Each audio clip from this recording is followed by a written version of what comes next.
Ada pendeta satu dia pi pelayanan, pas jalan-jalan begini dia pumbam pizza.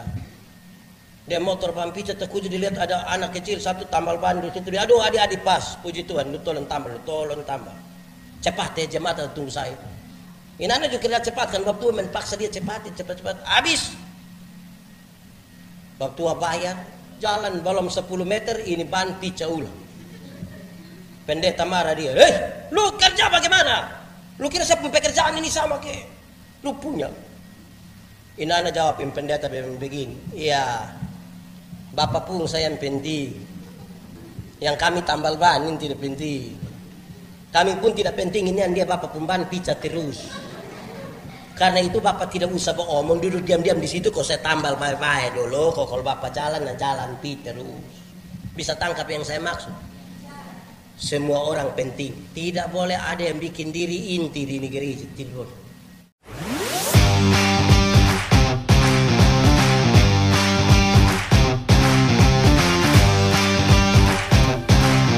Sedikit, shalom. Ada sukacita. Amin. Saudara-saudara, saya berkhotbah dalam banyak acara ulang tahun dan saya suka mulai khotbah itu begini. Dewasa itu ada 3.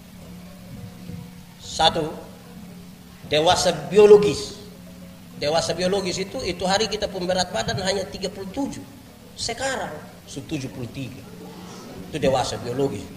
Itu hari pakai celana nomor 27 kok tidak ada masalah. Sekarang ke perut ada 3, 1 di bawah, 1 lagi.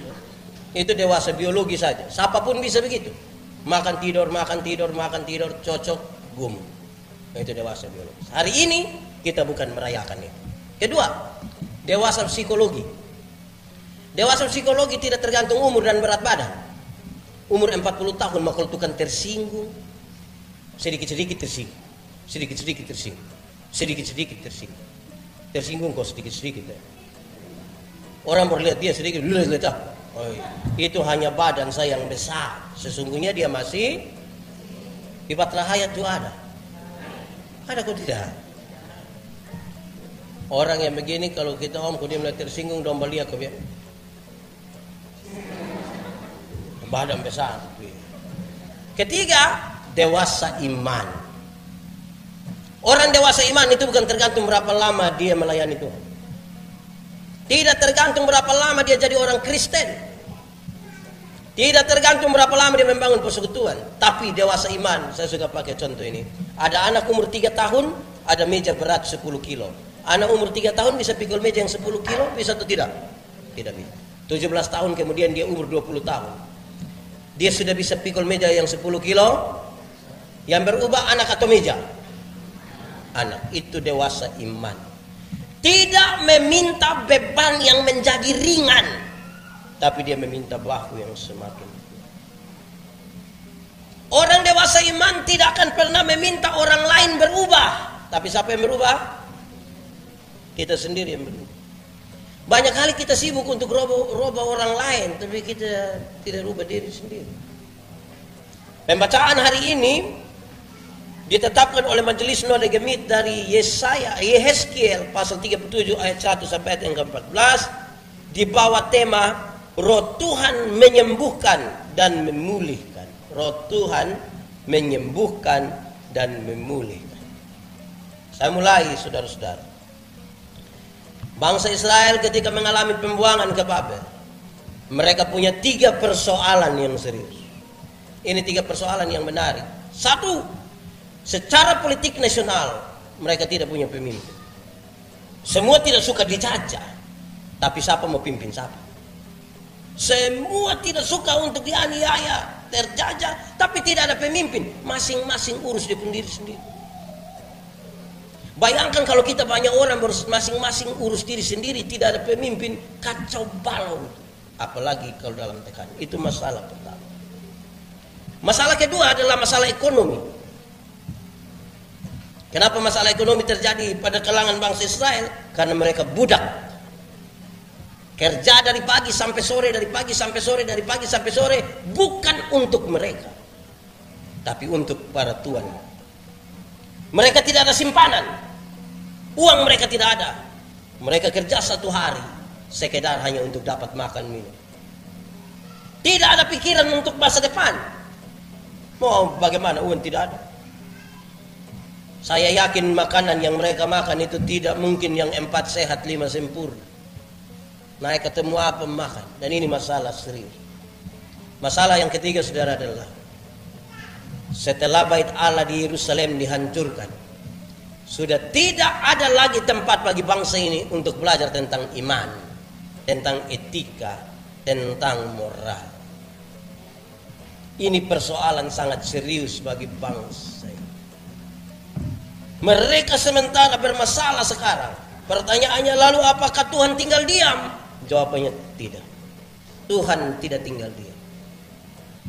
Tuhan malah datang kepada mereka dan ingin membangkitkan hidup mereka, semangat mereka, harapan mereka ke masa depan. Kalau kita baca pasal-pasal sebelum pasal 37 dari kitab Yehezkiel, di pasal 34 disebutkan dengan baik Tuhan memulihkan mereka secara lahiriah. Hal-hal yang berurusan dengan hal-hal lahiriah, jasmania, Tuhan pulihkan mereka. Di pasal 36 kita membaca Tuhan memulihkan mereka secara batinia. Yang lahiriah sudah, yang batinia juga Tuhan pulihkan supaya mereka menjadi pribadi yang utuh, berjumpa dengan persoalan-persoalan dalam hidup mereka. Di pasal 37 bukan saja jasmani dan batinia tadi telah dibuat, telah dipulihkan, tapi Tuhan mau supaya mereka hidup. Mereka berpikir sesuatu tentang masa depan dan berjalan bersama-sama dengan Tuhan di masa depan. Kenapa? 3 persoalan tadi telah membuat mereka putus asa. Bukan saja putus asa, mereka rasa mereka sudah mati. Mereka dalam penglihatan ini, mereka seperti tulang-tulang. Bukan sedikit, sangat banyak tulang-tulang ini mati. Tetapi Tuhan yang datang kepada mereka mau supaya mereka hidup kembali. Mereka adalah sebuah keluarga yang boleh merasakan cinta kasih dan menikmati cinta kasih yang sama dari Tuhan. Mereka itu adalah satu keluarga dan sama-sama dilahirkan dari satu roh yang sama. Tuhan rindu supaya mereka membangun kehidupan persekutuan mereka. Tulang-tulang itu menunjukkan tentang bangsa ini yang sudah mati, yang tidak berdaya. Supaya kalau sebentar saudara rasa tahun 2020 telah membawa kita pada banyak sekali persoalan, kita hampir-hampir kehilangan harapan lagi di tahun 2021. Dalam semangat tema ini kita akan memberi jawab terhadap pergumulan ini dan selamat berjalan bersama-sama dengan Tuhan di tahun 2021. Amin kok? Mari kita renungkan satu-satu. Roh Tuhan itu menyembuhkan dan memulihkan. 1. Penyembuhan oleh Roh Tuhan itu bagi bangsa ini adalah penyembuhan bagi Tuhan. Penyembuhan untuk Tuhan. Mereka yang sakit, kita yang sakit, kita yang mati, kita yang dipulihkan. Tapi kok Pak Pendeta, bagaimana persoalannya ada pada kita, tapi pemulihan ini untuk Tuhan? Jawabannya karena pengalaman bangsa ini ada di Babel adalah pengalaman yang bermasalah, bukan karena Tuhan tidak pernah bersama-sama dengan mereka, tetapi karena mereka salah menempatkan kekuatan dan sandaran mereka. Bangsa ini pernah jaya, bangsa ini pernah ditakuti, bangsa ini hidup dalam kekayaan yang luar biasa, tapi mereka tidak bersandar pada Tuhan. Mereka bersandar pada kekuatan perang, kekuatan militer dari Asyur, dari bangsa-bangsa dunia. Padahal itu semua akan lenyap. Sekarang mereka tidak berdaya. Tuhan mau pulihkan mereka. Tuhan mau angkat mereka supaya kalau nanti mereka pulang ke Yerusalem, mereka bangkit kembali, mereka kaya lagi, mereka jaya lagi. Mereka bilang kemuliaan hanya bagi itu bagi Tuhan. Ini langsung supaya mereka yang sombong, yang suka puku-puku dada tidak ada, karena pemulihan ini semata-mata bagi. Jadi kalau kita melayani bagi Kalau kita bekerja bagi, itu baru pemulihan. Tidak boleh ada orang yang pukul dada dan merasa berjasa sekali. Tidak boleh. Kita tahu bahwa 22 tahun yang lalu saudara-saudara, ada orang tua kita, keluarga kita bekerja, berinisiatif untuk pembangunan jemaat di sini. Oke, tapi tidak boleh ada jasa begitu. Supaya hari ini kalau kita ada di sini, ini semua karena siapa? Karena Tuhan. Tidak boleh ada orang sombong. Kita ketemu banyak orang yang bilang, itu hari kalau saya tidak ada. Itu hari kalau bukan saya pun nenek dong. Itu hari, itu omong menuju pada kemuliaan diri. Pernah dengar itu kalimat? Pernah? Atau sendiri omong? Pemulihan ini adalah pemulihan untuk Tuhan, bukan untuk siapa. Paulus bilang, apapun yang kamu lakukan, berbuatlah itu dengan segenap hatimu. Seperti untuk dan bukan untuk manusia. Periksa diri kita hari ini, hari pertama, minggu pertama. Hari minggu pertama di tahun 2021 mau menuju ke perjalanan yang sangat-sangat misteri. Hari di mana kita merayakan ulang tahun yang ke-22 secara sederhana ini. Renungkanlah kemuliaan siapa yang kita mau taruh di sini. Kalau masih kita temukan kemuliaan dari orang per orang, kita belum ada pada pemulihan yang sesungguhnya. Kita belum bisa menikmati apa yang Tuhan kerjakan bagi kita. Karena masih berpusat pada diri. Saudara tahu, semua yang berpusat pada diri, segala sesuatu yang belum untuk Tuhan, itu belum bisa dipakai dengan baik. Air putih itu penting kok tidak? Sangat penting. Tapi jangan coba kasih di anak yang tidak haus. Ini air mineral dong, ini kalau anak yang tidak haus, kalau kita kasih dong hanya kasih bocor kau basumbi. Ketika mereka haus, baru air itu menjadi penting. Kalau begitu, kemuliaan Tuhan itu hanya akan terjadi kalau kita selesai dengan kita pun diri. Dan hanya kemuliaan Tuhan yang kita mau temukan. Pergumulan jemaat sini berat. Kalau saudara lihat statistik saudara bisa tahu, saudara berapa kakak akan tahu. Berapa yang punya kekuatan finansial, uang yang banyak, saudara tahu. Persembahan jemaat tiap minggu saudara tahu. Itu punya dua hal yang serius. Pertama, kalau kita sampai hari ini, itu berarti Tuhan menyertai. Tapi yang kedua, ada orang-orang tertentu bisa hitung-hitung dia pun lebe dong. Suka kasih bunga apa-apa ya, baru dia bilang, bosan aja lihat bunga begitu. Itu hari berpunya. Nah, itu yang masalah itu. Tapi bunga memang kita pun toh. Begitu. Ini penting ini. Kenapa saudara-saudara? Di dalam jemaat itu banyak sekali orang yang dia kira dia berjasa bagi Tuhan. Yang kita buat kepada Tuhan ini saudara-saudara kita tidak bisa sebut sebagai jasa. Ini semua hanya sebuah ungkapan syukur. Supaya apa? Pemulihan ini adalah pemulihan bagi Tuhan. Kalau persekutuan jemaat ini bisa seperti itu, luar biasalah. Amin kok? Kedua, pemulihan ini adalah pemulihan untuk keesaan, untuk kesatuan. Dulu kita semua miskin melarat. Waktu ada di pembuangan itu mereka miskin sekali. Karena terlalu miskin. Yang satu orang tidak bisa memperhatikan yang lain. Terlalu susah. Kalau ada yang datang minta tolong, bilang Bapak tolong saya, mau tolong karena mana kalau saya susah ini. Saya juga tidak bisa ini, mau tolong karena mana. Tuhan memulihkan kita menjadi sebuah kesatuan.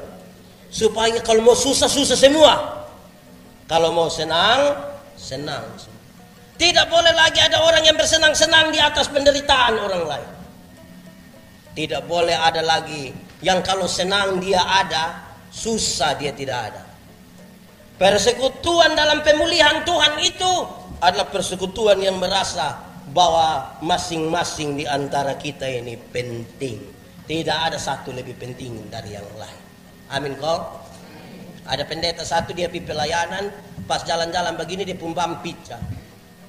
Dia motor pam pizza, terkujur dilihat ada anak kecil satu tambal ban di situ. Aduh adik-adik pas, puji Tuhan, lu tolong tambal. Cepat ya jemaat tunggu saya.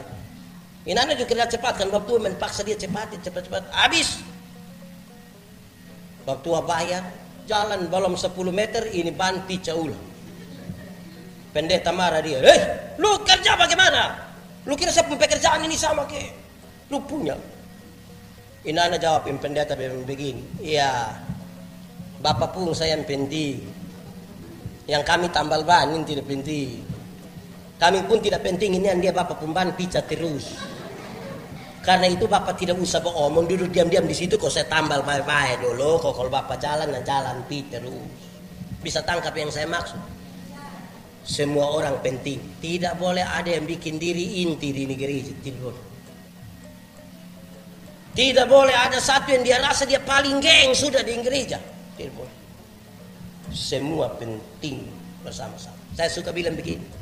Kelola ini persekutuan ini harus sama kayak makan kolak. Tahu kolak? Pernah makan kolak? Nah, kolak terdiri dari apa? Ubi, pisang, santan, gula. Sudah jadi dia pun nama. Waktu sudah jadi kolak kita makan pisang, masih rasa pisang kok tidak? Masih. Tapi ada cita rasa baru yang ditambahkan sebagai bagian dari sebuah kebersamaan.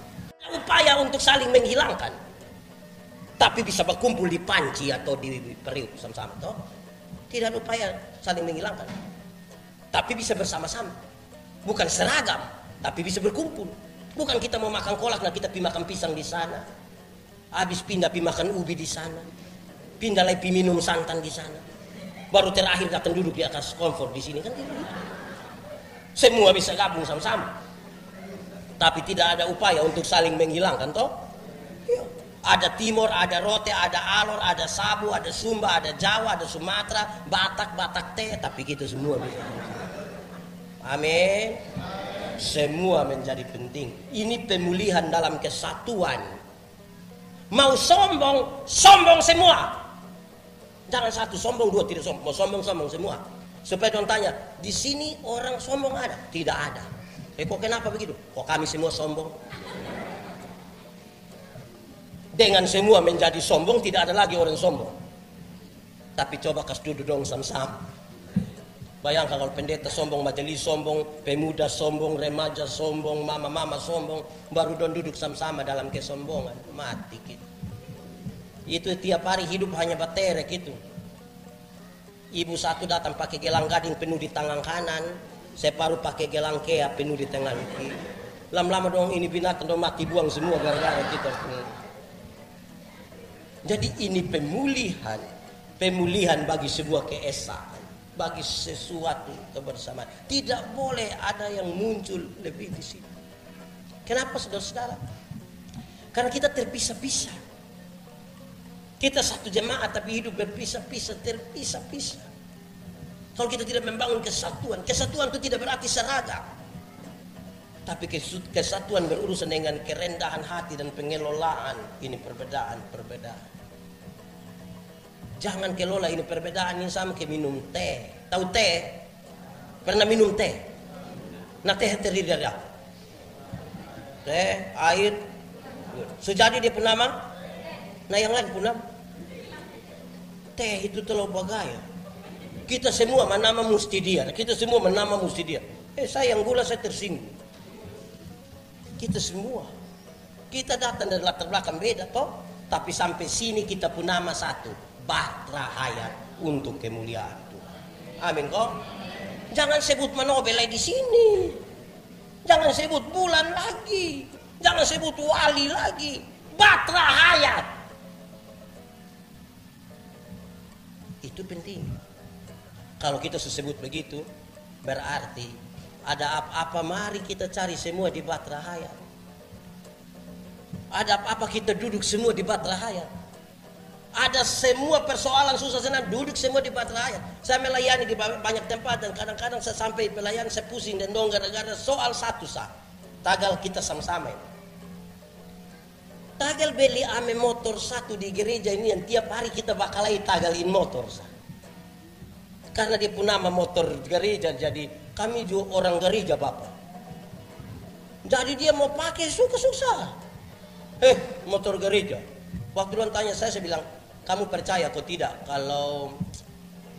kalau itu oto yang bupati dong pakai itu oto rakyat? Kamu percaya atau tidak? Saudara dong percaya atau tidak? Percaya kalau itu oto yang bupati pakai itu oto rakyat? Percaya? Yang wali kota pakai itu oto rakyat? Percaya? Kalau dia lewat sini tahan.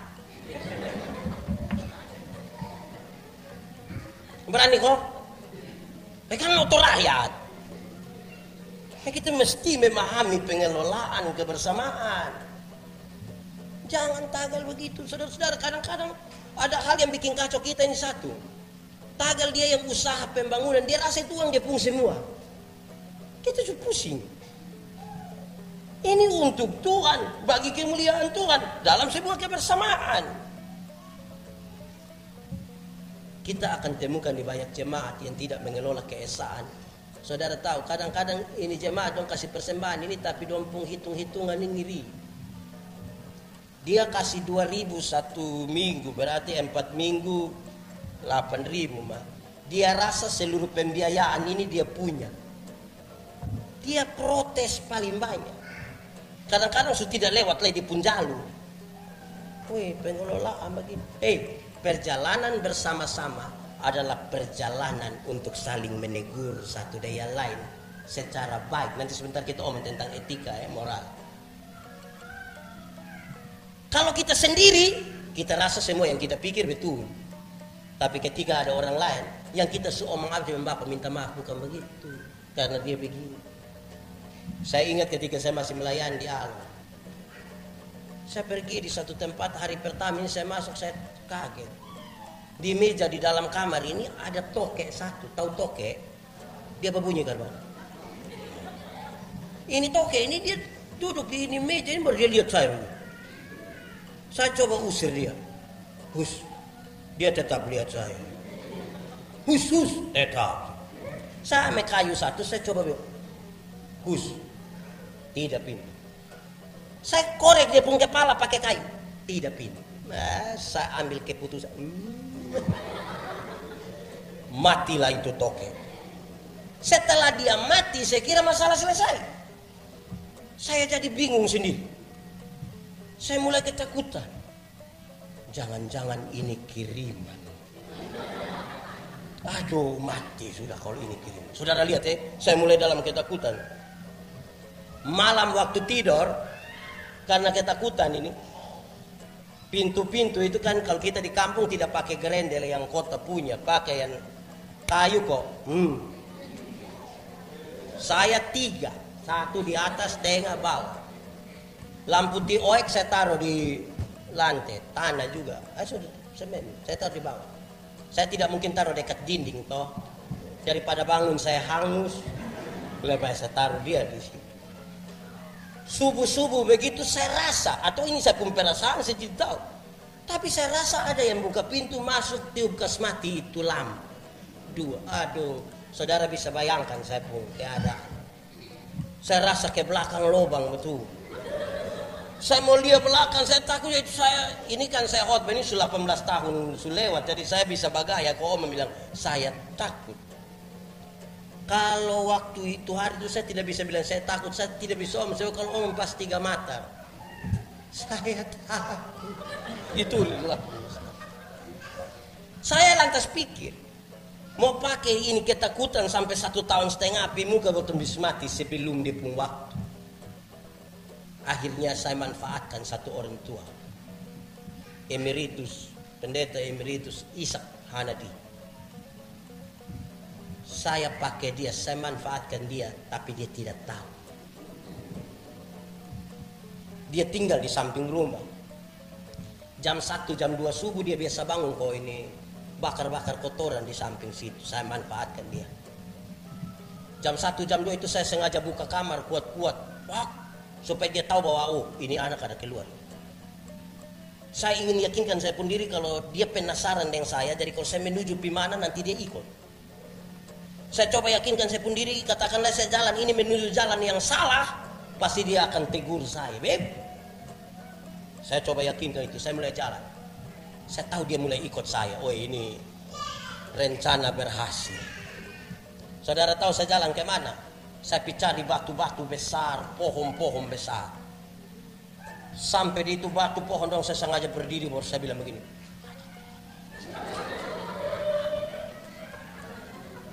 Lewat P1 lah saya. 2 minggu kemudian beredar di itu kampung. Pak Manobe itu berat. Jangan main-main gila dan dia berat. Tengah malam saat dia pilih batu dan dia. Apa yang ingin saya kasih tahu kita dari ini kisah? Kalau kita hidup bersama-sama, kalau betul jalan tak salah, orang bisa kasih tahu kita. Amin kok. Dia pun soal adalah kita mau rendah hati kok tidak. Supaya kalau orang kasih tahu kita, nah kita jangan tersinggung. Tapi potong pun cara tersinggung ini juga kadang-kadang. Ini bendahara dong, kita mau periksa dong ya mama, nanti minggu depan kita periksa. Oh, tapi tak ada makan doi, periksa. Iya, ada makan masuk doi. Nah kalau kotong baru mau omong periksa, sudah bilang kotong, di sini ada. Kasih tahu bendahara. Jadi ini maksudnya karena kita tinggal sama-sama, ini mesti diatur dengan baik. Makanya kotong bakal tahu. Nah jangan taruh itu tersinggung. Nanti kita tersinggung orang akan Ini kedewasaan kita. Pemulihan ini adalah pemulihan untuk sebuah keesaan, kebersamaan, keutuhan. Amin kok. Ketiga, pemulihan ini adalah pemulihan relasi. Pemulihan hubungan. Bangsa ini ada di tempat pembuangan di Babel. Karena apa? Karena merusak relasi. Tuhan boleh bikin dong hebat betul di bawah bahasa pemerintahan Daud dan Salomo. Tapi kemudian relasi-relasi dengan manusia itu membuat dong memutuskan dong punya relasi dengan Tuhan Allah. Dong ikut orang lain pun cara menyembah, dong ikut orang lain pun gaya semua. Hasil dari itu semua pembuang. Pada waktu Tuhan memulihkan mereka, Tuhan mau pulih antara hubungan kita dengan Tuhan.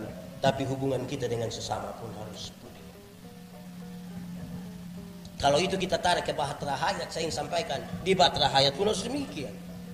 Hubungan dengan Tuhan pulih dan hubungan di antara kita pulih. Hidup bersama-sama ini kan satu kas jengkel satu. Nah, di sini ada yang tukang bakas jengkel, ada aku tidak. Dia majelis atau jemaat, atau majelis jemaat, yang tiap hari dia hanya kerja bikin jengkel saja. Dia bertanya, saya kita sumara memang. Satu tanya hanya mau coba-coba orang. Saudara-saudara, kenapa pemulihan relasi ini penting? Saudara dengar, pemulihan relasi ini penting karena begini. Dalam konteks berjemaat kita, kan kita berrelasi itu ke segitiga. Ada kita, ada orang lain, ada Tuhan. Tuhan yang di atas. Berarti ada garis kita dan Tuhan, ada garis kita dan sesama. Karena tiap hari kita ketemu dan ada potensi konflik, maka seringkali hubungan di antara kita ini kacau balau. Kalau ini hubungan agak kacau, agak terputus-putus, jangan kasih putus hubungan kita dengan yang di atas. Tapi kenyataannya, dorang yang bakalai tanah sepotong di luar sini, dorang yang bakalai di sini. Tapi don dua sama-sama tidak mau datang ibadah. Dong sama-sama majelis bakalai sedikit di luar, don dua yang tidak mau datang untuk melayani. Padahal don dua punya garis yang terputus-putus, don bikin putus-putus hubungan dengan Tuhan. Nanti kita tanya, Ama, kok kenapa tidak datang ibadah? Piko lihat itu satu pemuka berdiri. Muka begitu. Di Bahtera juga ada. Dia laki-laki gue perempuan. Dia pakai baju warna apa? Biru. Saudara, makin dekat hubungan kita dengan Tuhan, makin dekat hubungan kita satu sama lain. Makin dekat seorang suami dengan Tuhan, makin dekat dia dengan istri dan anak. Makin dekat seorang istri terhadap Tuhan, makin dekat dia dengan suami dan anak. Sudah lihat toh, bagus toh relasi. Kenapa? Jangan hanya omong pemulihan itu pemulihan ekonomi saja. Jangan hanya itu. Ada pemulihan etika dan moral kita. Banyak istri itu stres dan dia punya suami. Banyak suami stres dan dia punya istri. Banyak anak-anak stres dan dia punya orang tua.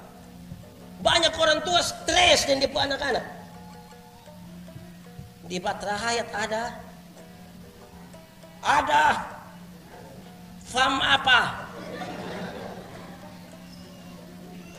Nah ini bahaya ini. Kalau kita ada dalam relasi yang bermasalah, akhirnya saudara tahu, sudahlah suami-suami bertingkah apa ada sah. Istri-istri karena tidak bisa buat apa-apa ikut sesudah. Bayangkan kita pun hidup dalam tekanan. Bayangkan kita tidak menikmati sesuatu yang Tuhan kasih sebagai anugerah, sebagai berkat bagi kita semua, karena kita tidak dipulihkan. Ada yang mau berkata benar tapi tidak etis. Banyak kali kita rencana mau tegur kesalahan, tapi kita pun cara tegur itu tidak pakai etika, tidak pakai moral, omong sembarang sah. Asal nama mau tegur, kadang-kadang tidak tahu tempat. Ini pemulihan soal itu. Relasi kita tuh harus dibangun di atas iman, etika, moral. Jadi suami istri kalau bakalah itu yang ada etika dan tidak ada etika itu beda. Semua rumah tangga itu pasti bakalah. Pernah kok? Atau bapak mama memang tidak pernah, itu kemungkinan satu tinggal di Kupang, satu ada di Malaysia. Tapi kalau tinggal sama-sama tuh mesti ada cekcok sedikit, ada toh. Nah keluarga yang punya etika itu kalau dong babakalai itu hampir-hampir anak dong tidak tahu. Kalau dong masuk bapak di kamar baru bilang. Tapi yang tidak ada etika itu dong berdiri bapak di pinggir jalan baru mam tua maki ame bab tua ini dari ujung kaki sampai ujung kepala. Kita kira dong semua ceret, malam kita lewat di dong rumah dong ada enak yang tadi bos sumpah maki di situ. Di sini juga ada. Ini keluarga dong ada duduk di sini. Jadi semua orang bakal lain, tapi yang pakai etika dong tahu di mana toh. Kita ini kadang-kadang tidak pakai etika. Saya tegur banyak orang yang datang gereja, datang sembarang-sembarang pakai pakaian sembarang. Tadi saya tanya pendeta bilang, minggu pertama kita pakai pakaian adat semua. Saya bilang bagus itu. Saya masih manggil dia bisa bilang biar kok kita tahu adat. Banyak yang tidak tahu adat. Saya tegur beberapa orang dong datang gereja dong pakai pakaian, maaf ya ibu-ibu mini semua. Dong ngomong bilang boleh pakai pakaian mini gereja kok tidak? Dong bilang boleh. Kenapa? Karena Tuhan lihat hati bukan lihat pakaian. Saya hafal memang. Pas saya khotbah dong duduk situ sampai Tuhan memang lihat hati tidak lihat pakaian. Tapi saya pendeta ini saya lihat pakaian bukan lihat hati. Engkau kira engkau sendiri dengan Tuhan di sini, atau mau pi Tuhan sekarang? Kamu pakai pakaian begitu, kami yang di muka ini kan pikiran. Mau lihat itu salah, tidak lihat itu salah. Akhirnya kami khotbah jadi kalang kabut nanti itu gara-gara. Jadi pakai pakaian itu juga ada di etika. Lihat ini ada manis-manis, ada bapak pakai jas, bapak terima kasih bapak bagus itu. Ada mama pakai pakaian bagus ini, begitu bagus. Indon datang pak, Liko pakai, kasih tau kita pun anak muda dong ini, kamu ini juga, baik-baik. Jadi segala sesuatu itu ada etika toh. Kalau tidak pakai etika, tidak pakai moral itu kita sembarang saja. Pakaian yang di rumah, nah pakai di rumah. Yang legging karet itu pakai di rumah. Pakai datang sini nih, menggemaskan. Suruh dia baring. Bapak-bapak dong togor mama. Mama ganti itu pakaian. Kenapa? Terlalu terbuka. Bapak tidak suka. Bapak juga kalau pakai mama yang bapak ganti itu celana. Kenapa? Terlalu ketat. Ya. Jadi satu kasih ingat satu toh. Daripada datang mama dong berdiri sini kok orang di sana bakor lagi. Itu mau dosa baru dalam kita pun persekutuan. Amin kok.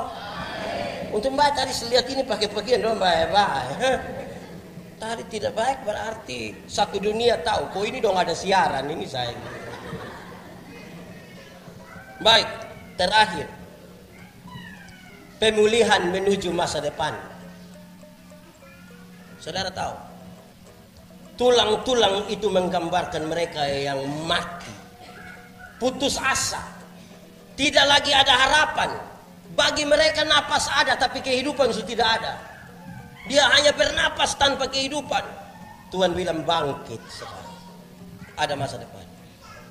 Perjalanan hidup kita ini kan penuh dengan masalah. Coba saudara renungkan. Kadang-kadang kita ada dalam masalah yang kita kira kita pun hidup selesai di sini. Kadang-kadang kita pikir kita tidak bisa maju, mau taruh kita pemuka di mana, ketemu orang-orang segala macam. Kita rasa kita sudah tidak berdaya. Tapi Tuhan bilang, hai, bang, ada masa depan. Tapi untuk itu 3 hal harus dilakukan. Pertama, bangunlah sebuah mimpi yang baru, sebuah cita-cita ke depan. Cita-cita itu harus cita-cita secara bersama-sama. Kita bangun. Saya suka bilang di mana-mana, cita-cita itu seperti mimpi. Kalau satu orang saja yang mimpi, itu hanya mimpi. Tapi kalau kita semua bermimpi yang sama, itu kenyataan. Untuk apa kita tidur di satu tempat tidur yang sama, tapi mimpi-mimpi kita beda. Lebih baik kita tidur di tempat tidur yang berbeda, tapi mimpi-mimpi kita sama. Itu kalimatnya bagus. Toh? Mimpi bersama. Mau gimana ini Batra Hayat? Mau bikin apa? Kita duduk semua. Kita bicara semua, bangun mimpi semua. Setelah mimpi semua sesama, mari kita bikin sistem. Mau pakai cara apa? Mau pergi dengan cara apa? Setelah sistem bagus, kita sepakat. Bapak pimpin kita. Tapi dia harus orang yang betul-betul ditunjuk oleh Tuhan. Tuhan pakai dia, jangan dia pakai kembali Tuhan. Antara Tuhan pakai dia dan dia pakai Tuhan itu tipis-tipis lah. Kenapa lihat saya? Ya saudara, mau gimana? Bangun sistem, percayakan itu pada Allah. Tidak ada yang tidak mungkin di dalam pimpinan. Di sini kita lihat kekuatan, bukan kelemahan. Di sini kita lihat potensi yang besar, bukan kesalahan. Kalau mau lihat potensi, ini jemaat sini mau omong potensi apa? Orang cenderung melihat kita dari mata sebelah. Separuh pikir kalau dia keluar dari sini negeri tutup. Mari kita bertarung dengan Tuhan. Tuhan pimpin kita hari ini. Tuhan mau pakai kita hari ini. Kita jalan dalam sistem yang Tuhan berkati, yang Tuhan mau. Tuhan tunjuk orang-orang yang Tuhan pakai. Kemuliaan bagi Tuhan di tempat ini. Tidak ada yang mustahil. Jangan takut. Sudah 2 tahun. Kan tadi saya bilang, kedewasaan itu bukan minta untuk beban jadi ringan. Minta bahu yang semakin. Kita yang berubah. Kalau dulu kita pikir diri sendiri, mari kita pikir semua orang bersama-sama. Kalau dulu kita ini terlalu sombong, mari kita rendahkan diri semua. Jadi satu. Ini oleh-oleh, ini kado ulang tahun. Sekaligus juga hadiah tahun baru buat jemaat Batra Hayat. Kita mau jalan sama-sama dengan Tuhan. Visinya Tuhan yang ada di dalam visi kita juga. Kita jalan bersama-sama dalam sistem yang benar. Orang-orang yang benar dipakai Tuhan. Kita lihat tahun depan kita semua maju berapa langkah. Masa tidak bisa?